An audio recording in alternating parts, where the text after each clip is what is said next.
name is Emily Bedwell, and I am one of the adult services librarians here at the Monroe County Public Library, and we're so excited that you're here tonight for this event. So we are joined tonight by two gentlemen with deep ties to Bloomington. Michael's a New York Times best-selling author who's written more than a dozen novels that have been translated into over 20 languages. He's worked as a private investigator and reporter and taught at the IU School of Journalism. I tried to be a journalist, but I didn't make it. I'm a librarian, it's fine. His first novel, the Edgar-nominated Tonight I Said Goodbye, was accepted for publication when he was just 20 years old. This was my favorite fact I read on your website today. It says that you wrote your first two novels before graduating from college and was published in nearly 10 languages before you fulfilled the writing requirement class for your diploma. That's a lot of work. IU has high standards. Not for acting majors. So Michael grew up in Bloomington as a graduate from IU, and his newest novel, Lost Man's Lane, takes place right here in Bloomington. Features a 16-year-old interning as a private investigator, something Michael might just know a little bit about. And he's joined tonight by Zach Spicer. Zach is the founder and CEO of Indiana-based Pegasus Pictures, as well as an actor and producer. He's appeared in films that were produced and filmed right here in Bloomington, like The Good Catholic and Mrs. Whitelight, which were, like I said, here in Bloomington, and served as producer in the 2022 adaptation of Michael's book, So Cold the River, which was filmed in nearby French Lick. Like Michael, Zach has deep ties to Bloomington. So we're honored to have both of them join us tonight. After their discussion, Michael will be signing books in the atrium. There are a few that are pre-signed. If you don't want it personalized, you can just buy those and jet.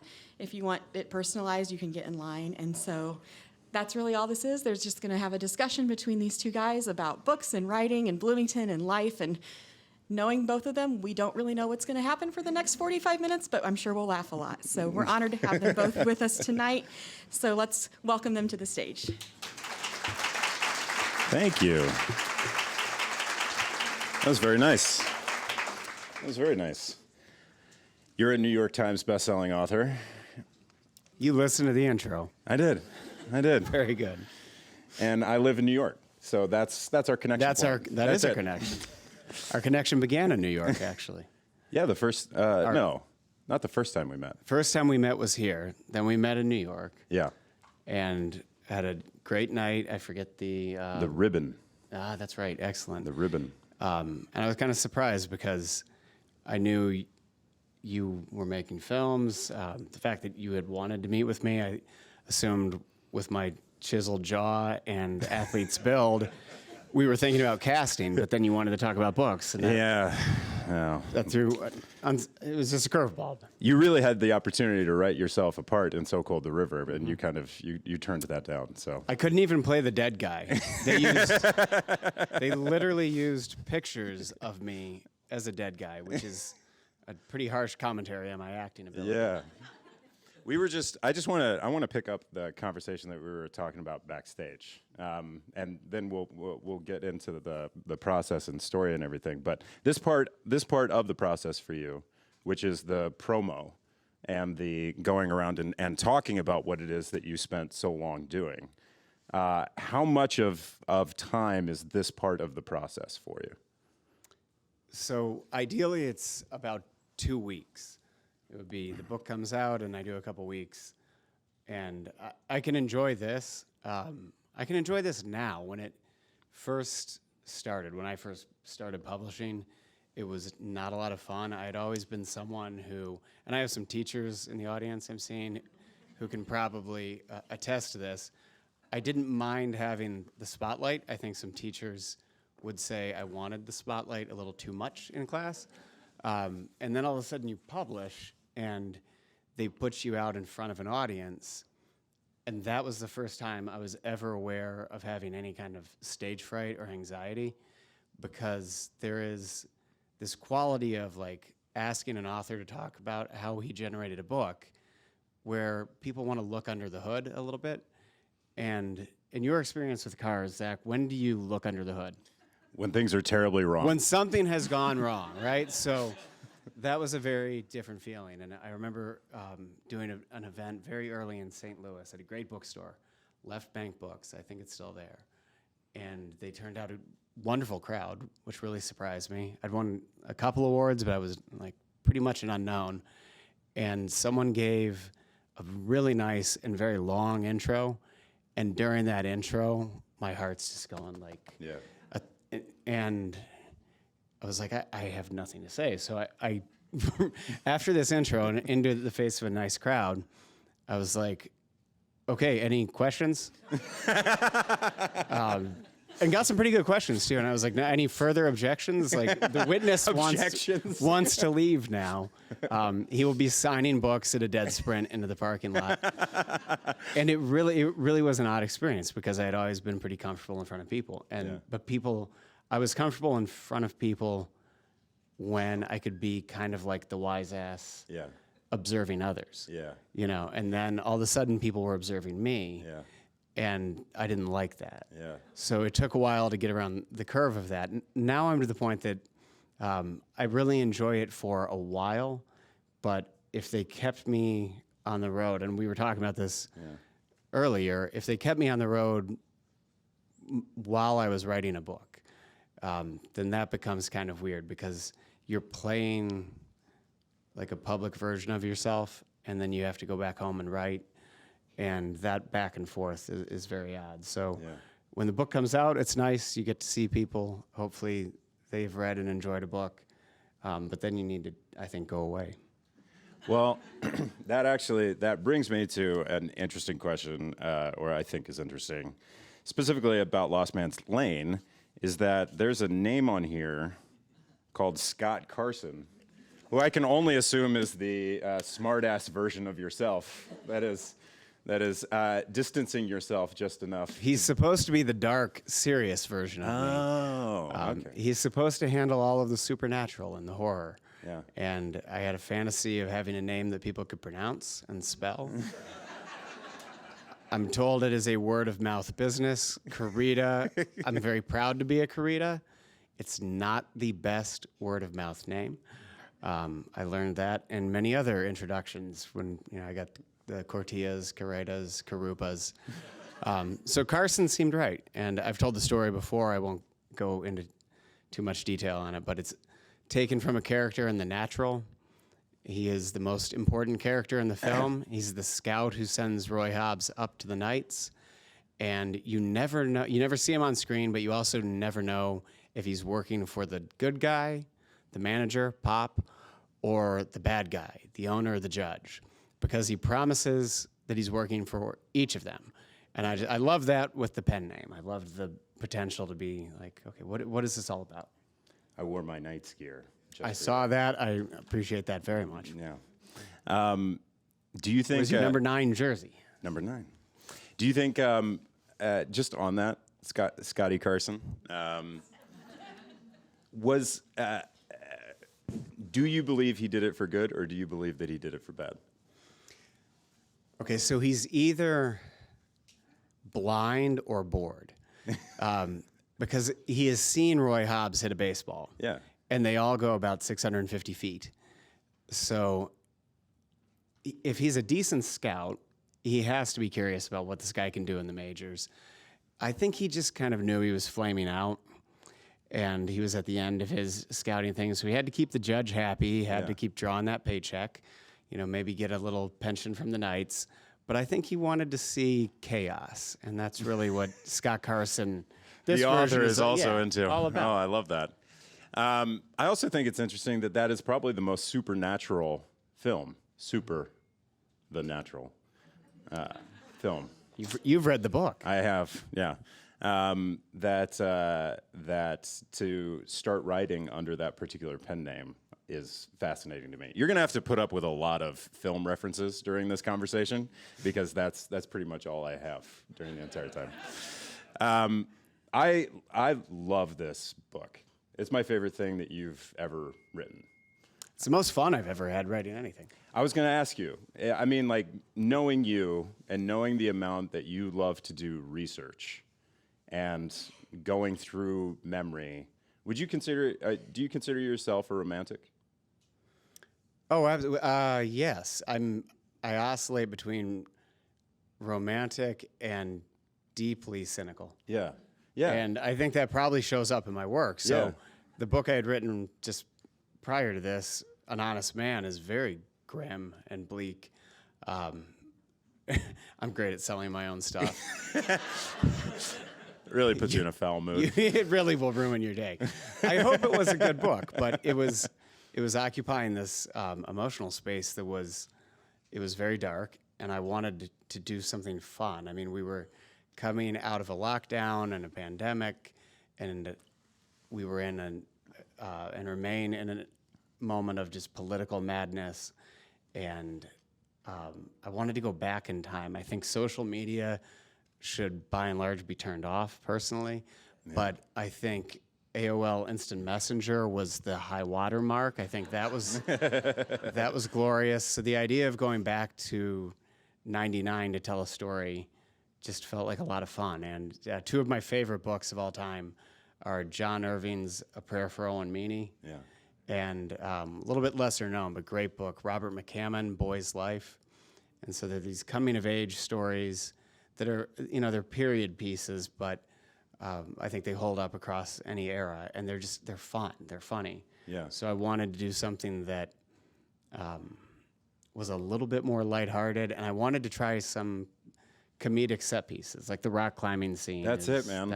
I died reading that scene.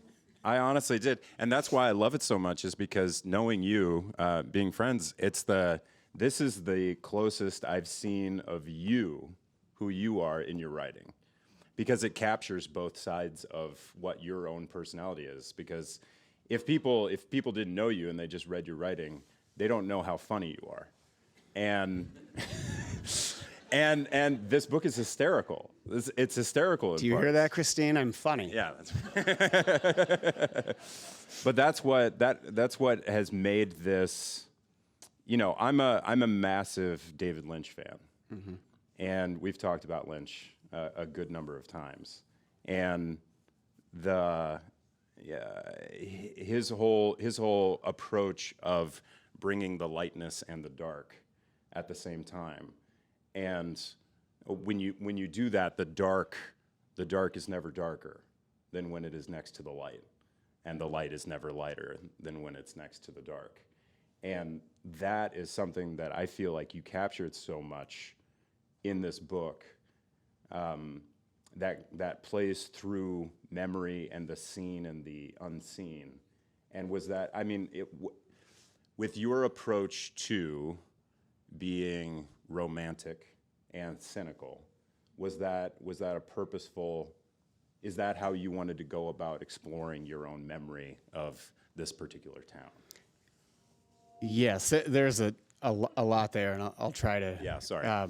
That was a six-part question. It's really good, and I think you put your finger on when you say this is the most me, of the books you've read. I would say that's true, and a lot of people will jump to thinking autobiographical with that, which it is and it isn't. I mean, there are elements of, obviously, I grew up in this town, and when I was in high school, I was working with a private investigator, so there's a lot of the texture to it.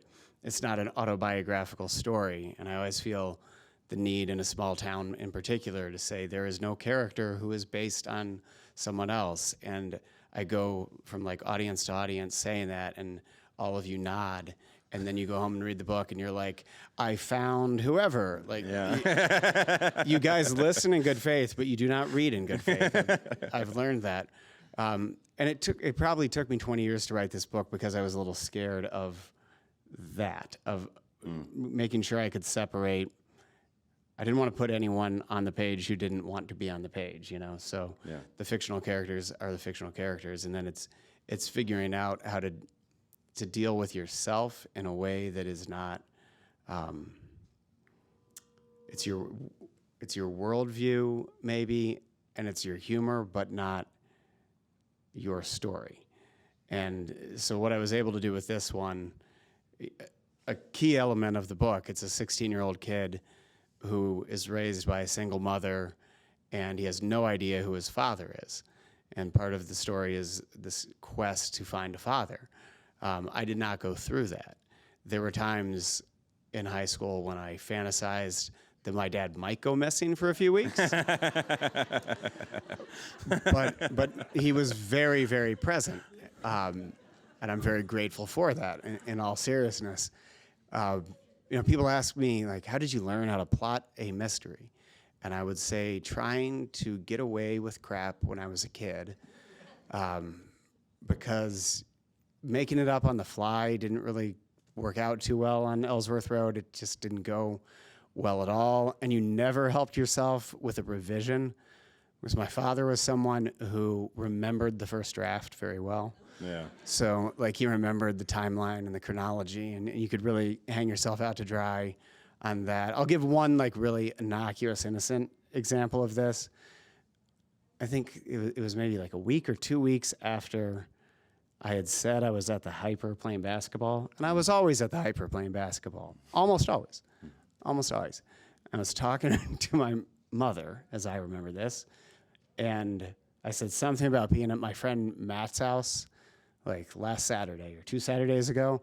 And my dad, who does not know my friend Matt, by the way, just like reading the paper, and he says, without missing a beat, he says, it's sad that your friend Matt lives at the Hyper.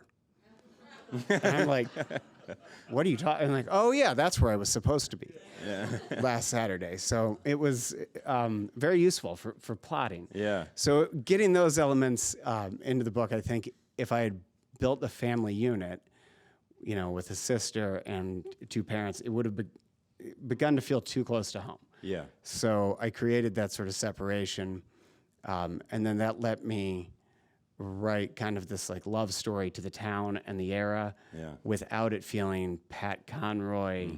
I'm doing the Great Santini. I'm living right here in my own story. Is that another reason why you feel 17 novels, right? 17? I think 19, but 19? Jeez. Too many. Right. A lot of books. Do you also 20 years since the first one was published? Is that a big reason of why 20 years later writing about Bloomington? Because not only you talk a lot about separating yourself, like you separate yourself from a place in order to write about that place, because the memory has so much power. Yeah. But was there a part of you that felt like to address this place that you're from, you needed that amount of distance to do it justice? Yeah, that's a great question, and I think so, because there were so many memories that really shaped everything I did, and that I'm still doing, after that era, that you need some distance to even recognize what was important. Yeah. Let alone to address it. And there were stories in this town. I feel like there were, 3 things that I'm always turning over, and maybe more than that, but 3 big stories. The work I did when I was at the HT, in particular, it's like you're covering the town, and I loved that. I loved working for the newspaper, because you're getting the first draft of the history of the town, but you can't go back and. There are plenty of corrections on my stories. I think Janice is somewhere in the audience, so I should confess that. But this was like an opportunity to go back and, maybe address it with a little more emotional accuracy. I think what Ben Smith meant to this town, I would not have been able to write about at the time. For those of you who remember, Ben Smith was a follower, disciple of this white supremacist named Matt Hale. And he came through on the 4th of July weekend in 1999. He killed a bunch of people, but only one in Bloomington, a Korean student named Won Jun Yoon, outside of his church. And he had already murdered Ricky Birdsong, the Northwestern basketball coach, and several other people in Illinois. And so it was a big story to the community, but I was 17 at the time, and I don't think I was prepared to really think about it then. And then you get some distance, and it felt like a loss of innocence moment for the community. Jill Bierman absolutely felt like a loss of innocence to the community, and I think particularly to my generation. That one is huge to me. And then there was also, we just were going into this moment. Y2K, you say Y2K to most people now, and we all kind of smile. It's like a meme, and it was funny. But if we hadn't spent billions of dollars and done years of work, it might not have been all that funny. And so there's a character in the book who becomes like an early prepper. You know, he's paranoid. And I think when I looked back at that moment, you're seeing this, not just in the community, but nationally, you're seeing this fracturing of trust as the internet begins to take over and mainstream media begins to take some hits. And if you wanted to go into your silo, your like-minded silo, and you wanted to lose curiosity and you just wanted to believe the thing that you believe, it was becoming much easier to do that. And I don't think we really have figured that out yet. I think we're still struggling with that. Yeah. Is that also writing, like you made a choice the first time that you're going to write about Bloomington, you did it under the pen name that you are putting under Supernatural, like your supernatural work. Does the writing in the theme of Supernatural, does that allow you to address, this is going to sound like a strange question, but because this was very similar with what you did with So Cold the River, and what I perceived as the magic of French Lick, Indiana, and this kind of like ethereal nature, this unspoken. There was something in the air, as David Lynch would talk about. There's something in the air there that you can't really, that's abstract. You can't really put it into finite words of what it is. Does writing in that supernatural form allow you to address a place that also, I don't want to speak for you, but for me, Bloomington has always had this magical, otherworldly kind of feel to it. And it's difficult to pin directly. If I were doing a documentary about Bloomington, it would be very difficult for me to pinpoint exactly what that thing is. But in writing in the supernatural and giving this kind of like unseen quality, it is both, in the book, it's both something that is threatening, but it also comes across as something that is very magical and lighthearted at the same time. You're absolutely right. And I think to write like a straight crime story in this town would not appeal to me. Clearly, it hasn't. I stayed away from it for a long time. And that's in part because I do have, there's a nostalgia that I feel for the town at all times. And part of nostalgia, I think, is a magical sense of memory, good and bad. You know, the brain fills in the gaps, so we don't remember everything verbatim. That's the great thing about, you know, the human condition. We're the only creatures, as far as we know, on the planet who are capable of living right now in this moment that ended now. We will not get that moment back, but we were all here for it. And we're thinking about the future, we're hopeful about the future, or we're fearing the future, and we're thinking about the past, and we're either thinking about that with fondness or sorrow or something in between. And to try to nail that tone, for me, it is so much easier with the supernatural because you bring the past in and it inhabits the present. And that's what we've talked about that with, you know, West Baden and French Lick so many times. When you walk into those buildings, the past is just, it's right there. You know, you cannot write about the present in West Baden. It just doesn't work because it breathes out of the past. And when I think about Bloomington, I can't just think about the present or the future because it's shaped by the past for me. Yeah. So bringing in the supernatural and this idea of history as a living, breathing thing, it allows me to tap into something that I really love about it. And it probably, if I'm being honest, it provides me the buffer of distance where when I bump into someone around town, I can say like, no, that's fiction. You know? And it's not just fiction. It's like, it's a whole different breed. What Robert McCammon does in Boy's Life with You know, he and Stephen King, those guys, they took cop-outs. They lack my courage. No. I'm obviously kidding. They fictionalized versions of their hometown. For McCammon, it's Zephyr, Alabama. For King, it's either Castle Rock, or the dark version of Bangor is Derry. But it is all, like, when you really know the maps of those towns, they got it all right, but they didn't want to deal with the actual map of the town.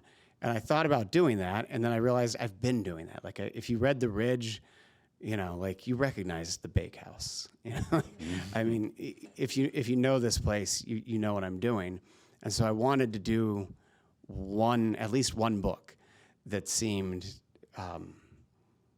to be an authentic historical record of the place. Yeah. So that if you had ever gone through Bloomington in '99, you would pick it up and say, like, yes, this is what it was like. And it really was that way. And something I discovered in doing that I would not have anticipated is the advantage, you know, like Michael Connolly is a friend. He always writes about LA. Yeah. And I'm like, that's great. I like to go different places, make up different things.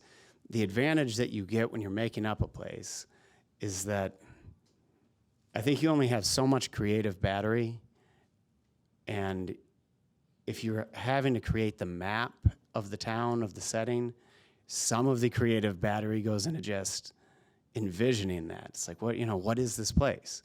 And when you're writing about someplace you know really well, I think you're conserving the creative battery, and it can go into everything else. Yeah. On the story and character front. Yeah. I mean, the book reads like somebody is telling you a story while you're sitting on the front porch waiting for a thunderstorm to roll in. That's what I like that quote. Can we use that? Yeah, you can. You just take Stephen King right off the top right there. Put that right on. I'm sure it'll do just as well for sales. Just knowing you and the amount of research and everything that you love to do, how long was the original book? How much did you have to cut out of this? How much did you just not go into the 1999 men's IU basketball season, recounting every single game that they played? And Okay, first of all, I want to say there's only one thing I'm truly proud of as a writer, because you try to stay humble at this. But there's one thing I'm really proud of, and it is that I have taken Ted Valentine to task under two names. I think I'm the only novelist to do it, but I've done it now under two names. So I'm surrounding him gradually. The first draft was a lot longer. You know, they always are. I don't know how to outline, so the first draft is like a big messy outline. Yeah. But it wasn't as bad. It wasn't nearly as bad. This book is maybe 500 pages. I probably wrote So Cold was 850 or 900 to get there. Oh, okay. Whereas An Honest Man, I think, came in at 320, and I wrote, 1,200 pages at least to get there. Christine, 2,000. What do you think? It was a lot. This one was. And it was such a gift after, it was just such a gift because it was a book that cooperated and it just behaved really well. And there are characters in it, like there's a character I love, Sean Weller, the Weller, when you meet him. I thought that would be a placeholder name. That's all I was looking for. I needed a kid who was going to hold a kegger in a field. And I thought I knew everything that was going to happen in this scene. And I knew that the kid who was hosting it did not matter. And then all of a sudden he showed up at the keg with the tap handle and he spoke and he said, I matter. And so he takes over a lot of the book then. But that wasn't something I realized late in the game. Like they kept announcing themselves a little bit earlier. And it's nice when you get one that just plays well like that. Yeah. And I did. I had a better sense of the ending of this one than I've had of most books. Is that comforting, or does that ruin some of I was convinced everyone would see the ending on like page 50. And this is where the early reads become enormously reassuring because I'm like, yeah, I know the problem. Don't worry. I'll fix it. And then your early readers come back and they're like, that's not the problem, but you missed these other 5. Yeah. So, go address those. So. Yeah. You're an incredibly dedicated writer. Like you write every day? Mm-hmm. Yeah. Have you always been that disciplined, or was that something that you had to learn? It's a good question. I mean, I'm disciplined in no other area of my life, really. So, but I guess I am with writing. I mean, I wrote 3 books in high school that I didn't share with anyone. I shared one with my sister, but they were like 300-page books, and I came home and I wrote them. So that implies some level of discipline, but I didn't really think about it. But I show up at the desk. I mean, I guess that's the one thing. I do show up and put in the work. And this goes back to your question about promotion and tour and the way that can be fun or it can infect things. I've realized the longer you do something, the more you understand about your own process. And I really need ritual and consistency. So, my days are very boring. It is, wake up, go to the gym, go for a hike. I have to move physically first, and then, but also within that moving physically is I'm not thinking about the book.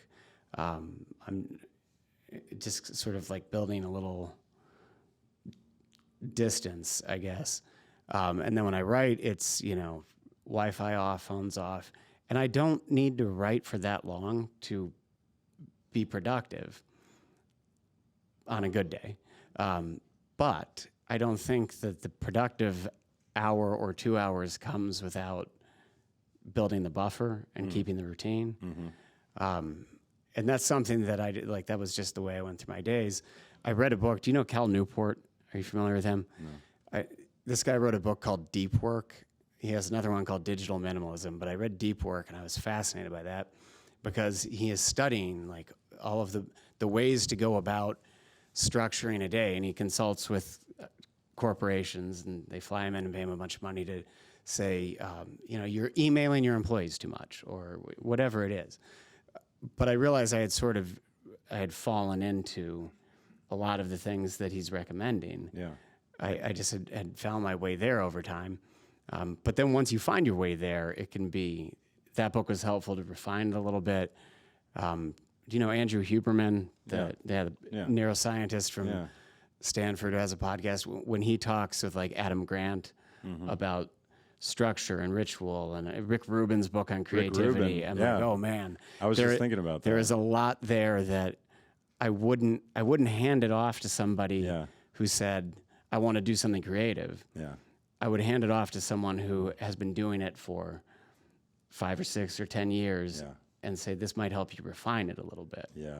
Would you agree with that? Oh, 100%. Yeah. I mean, it's more difficult. I'm so jealous. I really do. I wish that I had the ability or the dedication to write. That could be a physical, an activity that I chose to go into a room and do a thing that outlet that creative energy in me. I chose making movies, which is rather costly.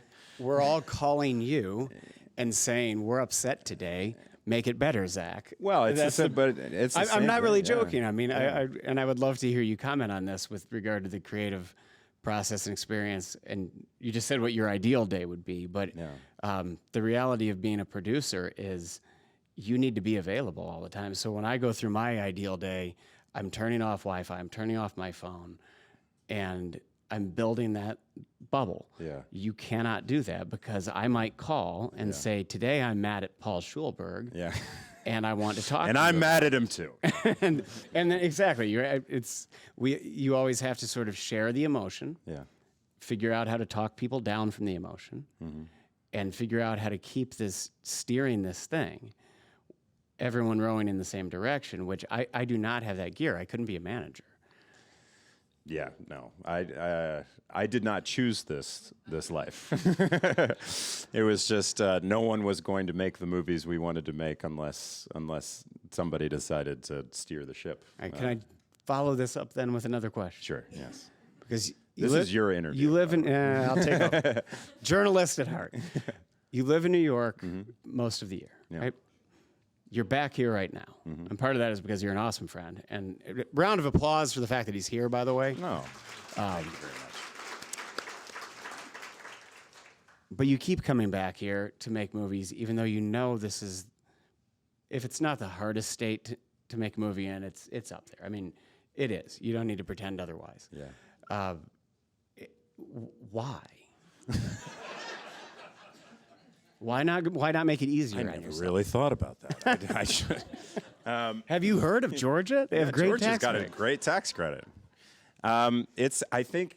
So this. I mean, that's why I think it's a big reason of why I really, really fell in love with this book. I think there's an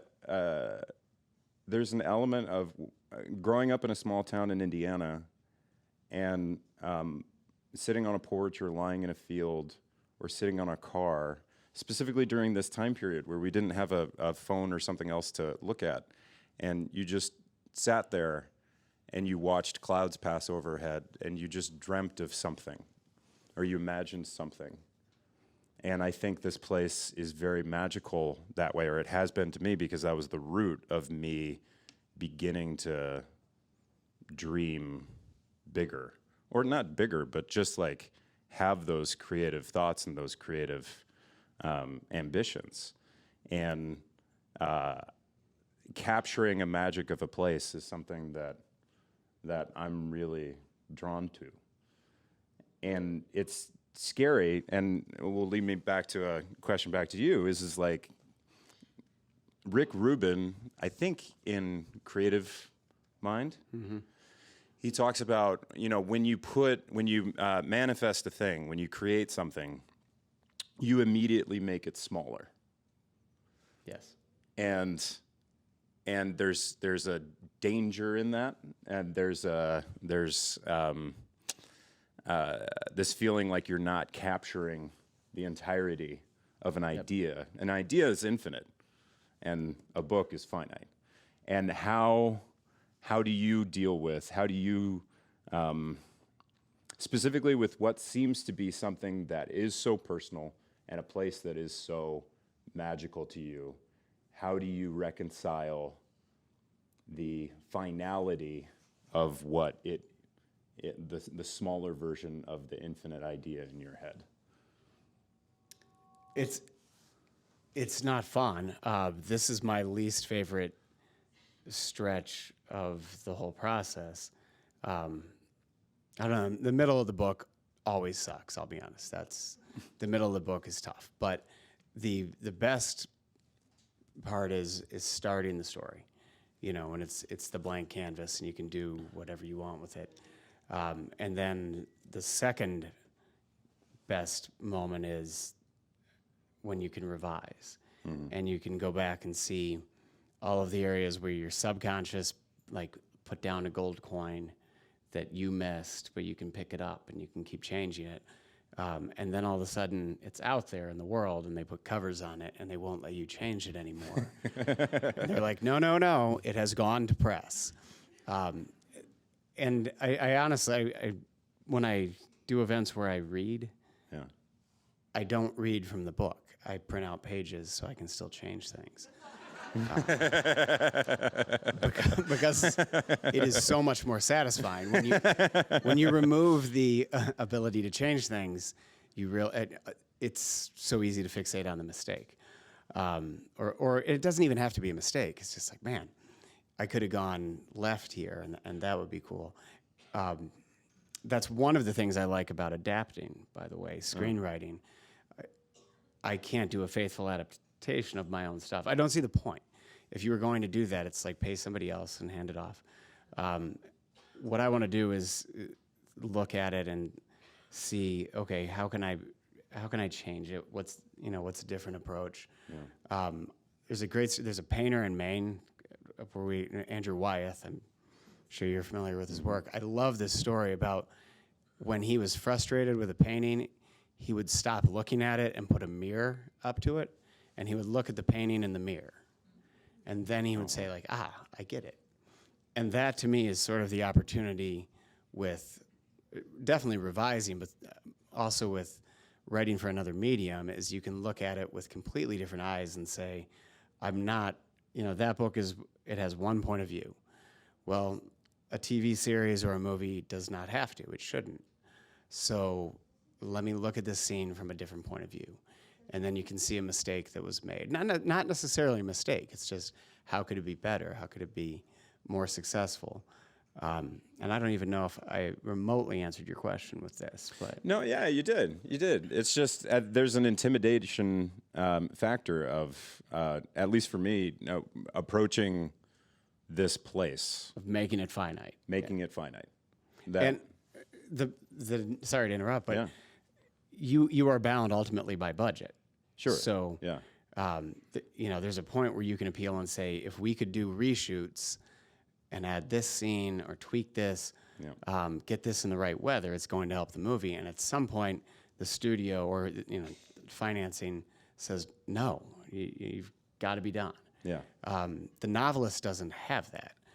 And so there's always the temptation to go back and say, I can make changes forever. Yeah. Dean Koontz told me once, you could write the same book for your entire career, and it would be wildly different and potentially wildly satisfying to the audience. Yeah. And you could do that for 50 years. And I thought, this guy's insane. But he's not. Yeah. He really isn't. Because if you tried to write this book when you were 22, vastly different book. I think it would have been a disaster, but it's a very different book, yes. Yeah. I could have continued to write about, okay, so when I'm 22 years old, what do I know about? I know about Bloomington in this era. I would have covered the stories that I talked about. I would have had some PI experience. I've been told by many people that my sense of humor peaked at 12. So I really would have had all of the same tools. Yeah. But it would have been a very different book. And I could refresh it, every 5 years. Yeah. And it would be very different. Does it play out like a movie in your head when you're writing? Like, If it's any good. yeah. The really good days are when you feel like you're not telling any character what to do, and you're certainly not putting words in their mouth. Yeah. On a really good day, you're writing as fast as possible, like you're transcribing, and you're just trying to keep up to them. And on a bad day, you're saying, do this, say that. Yeah. And that means it's you, it's not the characters. And if it's you and not the characters, then it's not the story, and that means it sucks. Yeah. That's so, it's fascinating because you talk a lot about tapping into the subconscious. And when you are writing and you're writing well, you have tapped into the subconscious, and the subconscious is feeding you ideas. And the duality of those two things, of tapping into the subconscious and consciously writing them all down at the exact same time, I don't understand how you get yourself there. Like, I don't understand what preparation how do you activate the subconscious while being conscious about it? So I'm learning more about this. Yeah.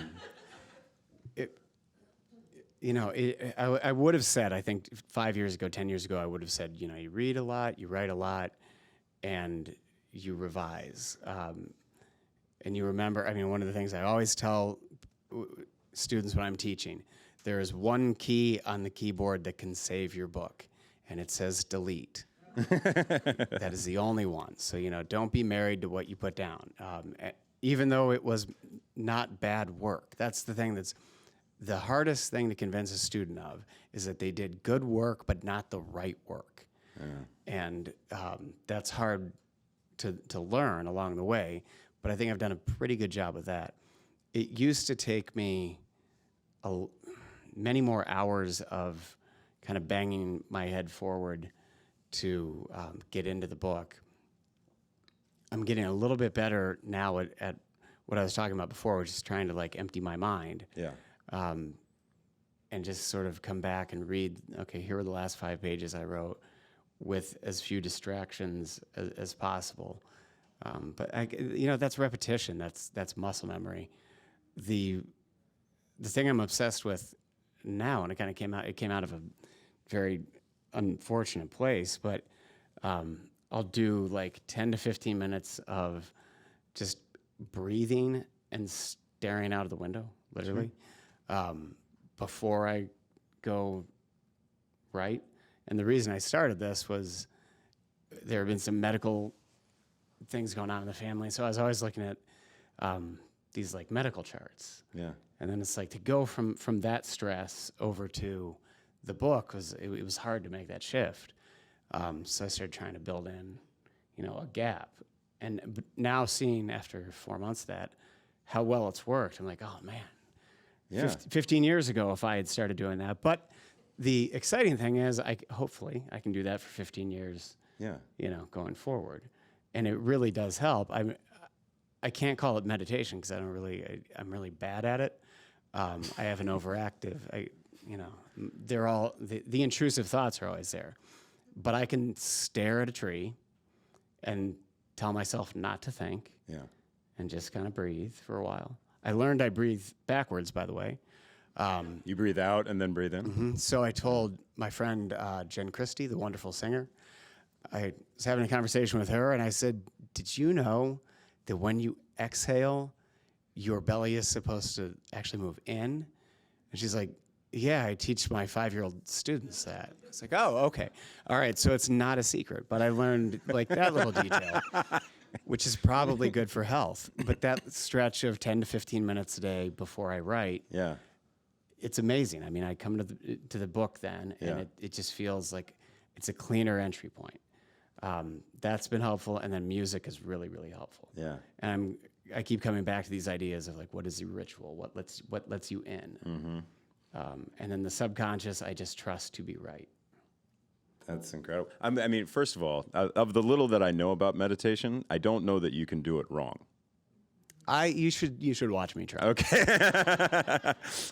Because I think it's a process, regardless. How much internal profanity are you allowed in good meditation? But I think it's also interesting of what you're saying of like you just breathe and you look out a window, and I don't want to sound like the 40-year-old that I am, but I think that's something that is missed a lot nowadays, and that I loved so much going back to your book. What am I doing wrong? There we go. Am I over here? This way? No? Oh, okay. Is that all right? Does that work all right? Okay. The staring out the window and not having something else that is taking up your time, a screen or Being alone with your thoughts. being alone with your thoughts is a huge, huge proponent of creativity and imagination, shockingly. There's a guy at MIT named Alan Lightman who is their first professor to share both humanities. I think he teaches literature, and he's published novels. I believe he won a National Book Award or something of that ilk. And then he's also a theoretical physicist. So this guy's mind is just like off the charts. But he's written 2 books that I love. One is called Searching for Stars on an Island in Maine, I think. And then the other one I know is called In Praise of Wasting Time. And he is getting into the weeds of why it is important for your brain Yeah. to be able to waste time and think and like watch the water go around a rock, Yeah. watch the cloud, just think, particularly for any sort of creative process. It's funny you mentioned clouds earlier because this book is dedicated to Bloomington, Indiana, and also to writers named August Derleth and Keith Robertson, who are writers my dad originally turned me on to, but I found in this library. So it's great to be in this library. This was when I was like 9, 10 years old. My favorite place to read in the summer was on our roof. And because my parents wanted to torture us, we didn't have cable television. So there were like 3 channels, and you could only watch so many episodes of I Dream of Jeannie. And then we had like the aerial antenna, which was great. That's how we got our quality TV signal. But it was the best ladder onto the roof ever. So I would go up there and I would read. But that, like, you're up kind of high, the sky's there, the trees are there. And when I had my house here remodeled a few years ago and had an office built, I wanted to basically capture that vibe. Yeah. All right. So I wanted to see tree line and sky and nothing else.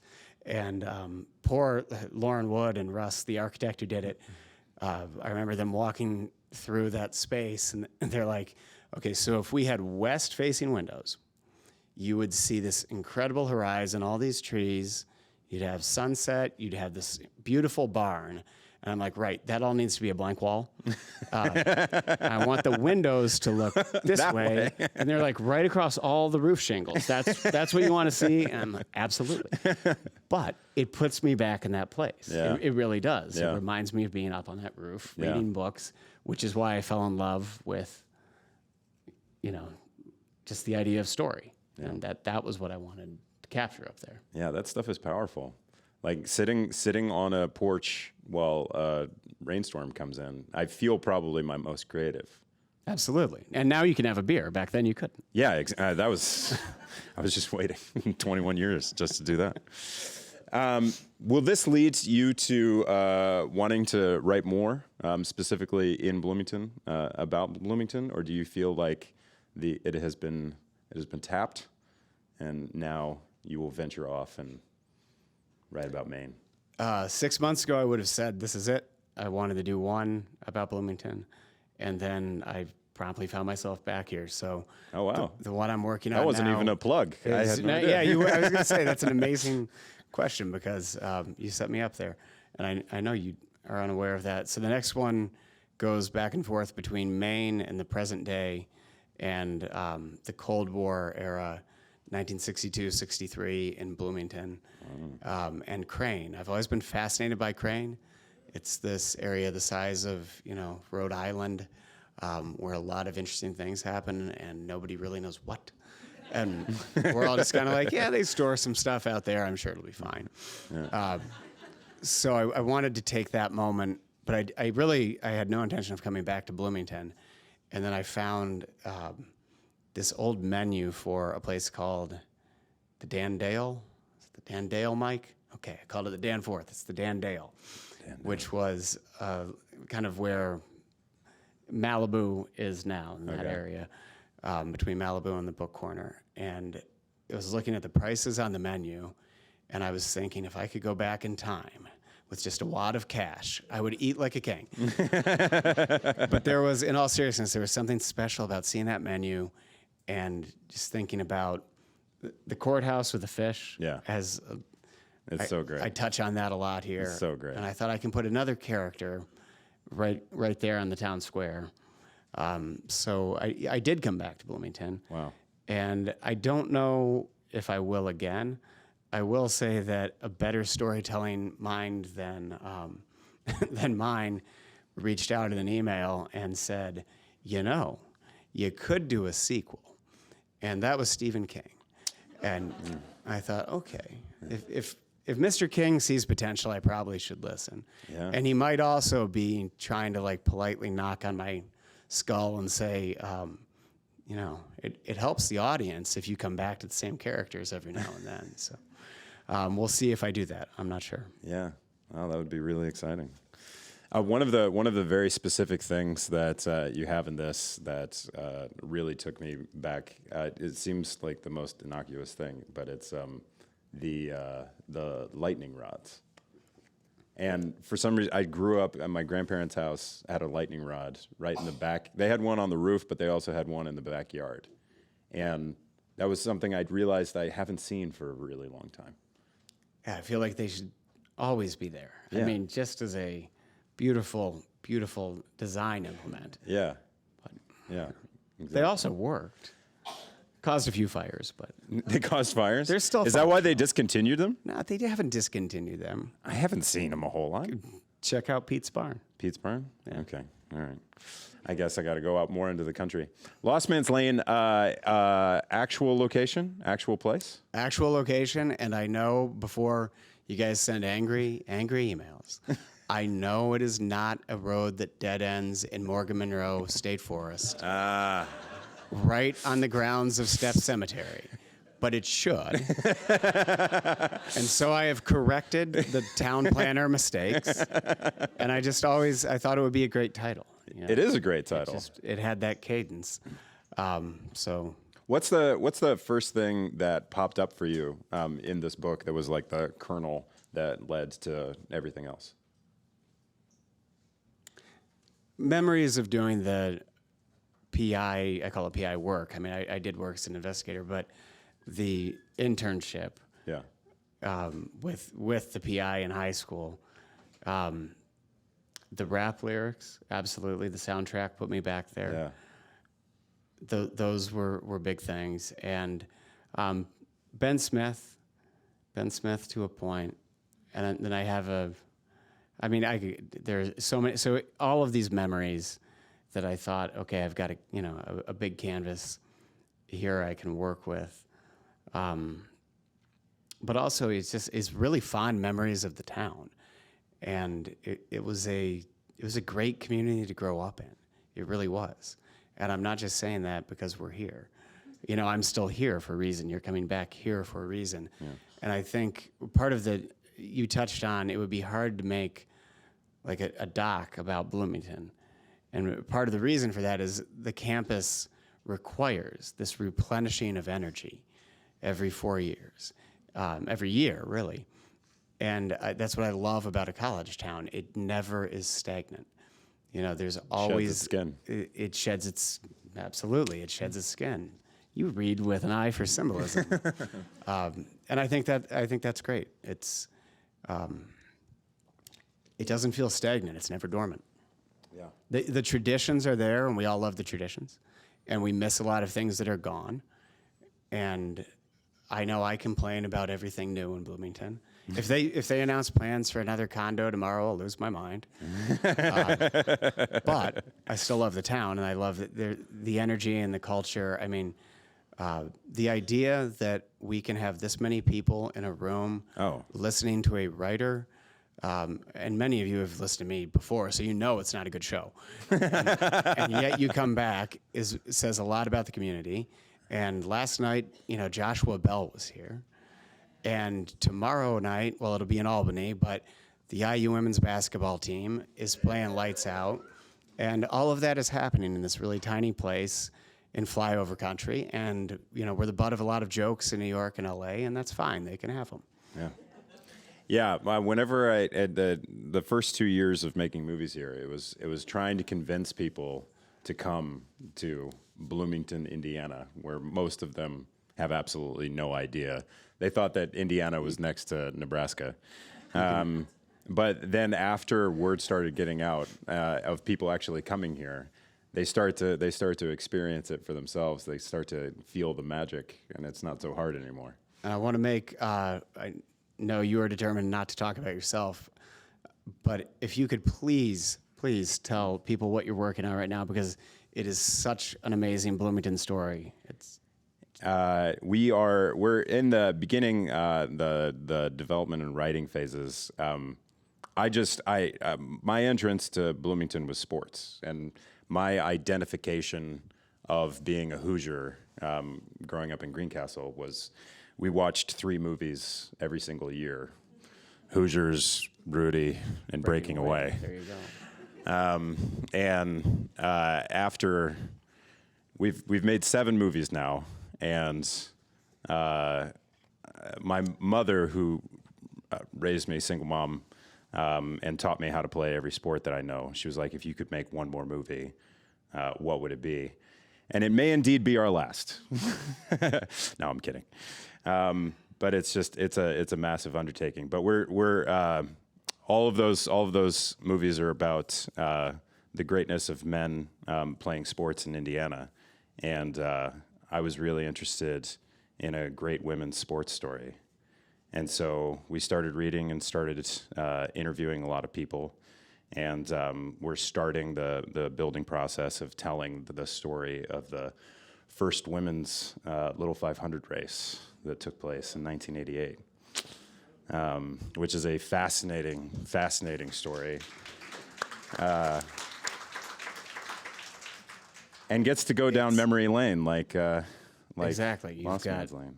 you have the chance to capture an era that a lot of people will connect with. And I mean, you know, we're coming off the '87 championship. You've got Knight there. It is a quintessential, yeah. You have the men's race is already viewed as iconic because of Breaking the Away. movie that was shot 10 years earlier. Yep. And then you have this group of women saying, hey, how about us too? And the way they earn that is an incredible story that I will not spoil. And I didn't know, I mean, I knew so little about it until you told me about this. And I think it's such a great story. It should have been told at any moment in time. But I think it's such a cool opportunity right now when you have not just the IU team, but Caitlin Clark is coming to Indiana. You know, you have this moment where everyone is waking up to this sort of new energy and new excitement, and you're right there. Well, it's been there. That's the exactly. big thing. It's been there, and that whole story is incredible. It all happened in '87 and '88, which '87 last banner year. '87 was the year the movie Hoosiers came out. It was the last time that the football team beat Ohio State. So the spotlight for male achievement in athletics had never been brighter. High water marks in Bloomington. And just the idea that the spotlight is over here, and during that time, this group of unbelievable women all band together and build not single-handedly because there were a bunch of them, but they build the race. They build the race that has lasted to this day and has continued just generations of opportunities for more and more women to compete and to be able to have something that they're striving for and they're living up to is really incredible. It's really fun. It sounds pretty amazing, right? Yeah, it's going to be fun. We need to get him off the stage and back to work pretty quickly, I'd say. I think we're right at our time. So Right at the time. I want to say a huge thank you to Zach, Oh, yeah. who came in from New York. I thought he was doing other stuff. I get the feeling that you largely came back to do me a solid. So that's huge. Happy and to. Thank you. And everybody who has shown up to raise your hand if this is the first time you've heard me speak. Whoa. Oh, really? All right. Guys, he has a lot of books. Okay. A lot of it is so I want to frustrating. thank you for being here, and I want to tell you to rest easy. Next time, it won't be any different. So you don't have to sit through it again. But truly, thank you. It's just very special to write a book and then have anyone show up. Like I can't play a guitar. I can't sing a song. The idea that you would give up an hour of a beautiful night to be here is incredible and very humbling. So thank you, and that's all. Thanks, Scotty.